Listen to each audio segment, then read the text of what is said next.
DCM ದಂಗಲ್ಗೆ high command break ಹಾಕತ್ತಾ? DCM ಪಟ್ಟಕ್ಕಾಗಿ ಪೈಪೋಟಿ ಮಾಡ್ತಿರೋರಿಗೆ ಮಣೆ ಹಾಕ್ತಾರ. ಪಟ್ಟು ಬಿಡದ ನಾಯಕರ ಬೇಡಿಕೆಗೆ ಗ್ರೀನ್ ಸಿಗ್ನಲ್ ಸಿಗತ್ತ. ಕಾಂಗ್ರೆಸ್ ಪಾಳೆಯದಲ್ಲಿ ಡಿಸಿಎಂ ದಂಗಲ್ ಜೋರಾಗಿದ್ದು ಈ ವಾರವೇ ಹೈಕಮಾಂಡ್ ಭೇಟಿಗೆ ಬಣ ಮುಂದಾಗಿದೆ. ಡಿಸಿಎಂಗಾಗಿ ದೆಹಲಿಗೆ ಹೋಗಲಿದ್ದಾರೆ ಅಹಿಂದ ನಾಯಕರು. ಸತೀಶ್ ಜಾರಕಿಹೊಳಿ ನೇತೃತ್ವದಲ್ಲಿ ಹೈಕಮಾಂಡ್ ಭೇಟಿ ಜೂನ್ 27 ಅಥವಾ 28ರಂದು ಹೈಕಮಾಂಡ್ ಭೇಟಿಯಾಗುವ ಸಾಧ್ಯತೆ ಇದ್ದು ಎಐಸಿಸಿ ಅಧ್ಯಕ್ಷ ಮಲ್ಲಿಕಾರ್ಜುನ ಖರ್ಗೆ, ಸೋನಿಯಾ ಗಾಂಧಿ, ರಾಹುಲ್ ಗಾಂಧಿ ಅವರನ್ನ ಭೇಟಿಯಾಗಿ ಸಮುದಾಯಕ್ಕೊಂದು ಡಿಸಿಎಂ ಸ್ಥಾನ ನೀಡುವ ಅಗತ್ಯತೆಯ ಬಗ್ಗೆ ಚರ್ಚೆಯನ್ನು ನಡೆಸಲಿದ್ದಾರೆ. ಹಾಗಿದ್ರೆ ಈ ಅಹಿಂದ ಸಚಿವರ ತಂಡದ ಹಿಂದಿರುವ ಶಕ್ತಿ ಯಾವುದು? ದೆಹಲಿ ಭೇಟಿಗೆ ಮುಂದಾದ ಸಚಿವರ ರಣತಂತ್ರ ಸಕ್ಸಸ್ ಆಗತ್ತಾ?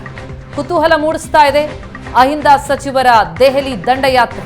ಮತ್ತೆ ಮೂರು ಡಿಸಿಎಂ ಸ್ಥಾನದ ಕೂಗು ಕೇಳಿ ಬರ್ತಾ ಇದ್ದು, ಪಟ್ಟು ಬಿಡದ ನಾಯಕರ ಬೇಡಿಕೆಗೆ ಹೈಕಮಾಂಡ್ ಮಣೆ ಹಾಕುತ್ತಾ, ಗ್ರೀನ್ ಸಿಗ್ನಲ್ ಕೊಡುತ್ತಾ ಅನ್ನೋದೇ ಸದ್ಯದ ಕುತೂಹಲ.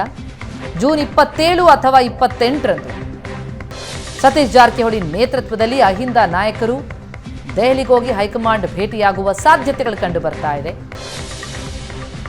ಅಹಿಂದ ಸಚಿವರ ತಂಡದ ಹಿಂದಿರುವ ಶಕ್ತಿ ಯಾವುದು? ಹಾಗಿದ್ರೆ ಸಮುದಾಯಕ್ಕೊಂದು ಡಿಸಿಎಂ ಸ್ಥಾನ ನೀಡೋ ಅಗತ್ಯತೆಯ ಬಗ್ಗೆ ಈ ನಾಯಕರುಗಳು ಚರ್ಚಿಸಲಿದ್ದಾರೆ.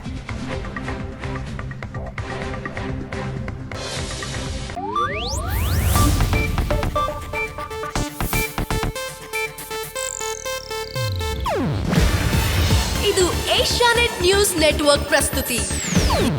ನೀವು ನೋಡ್ತಿದ್ದೀರಾ ಏಷ್ಯಾನೆಟ್ ಸುವರ್ಣ ನ್ಯೂಸ್.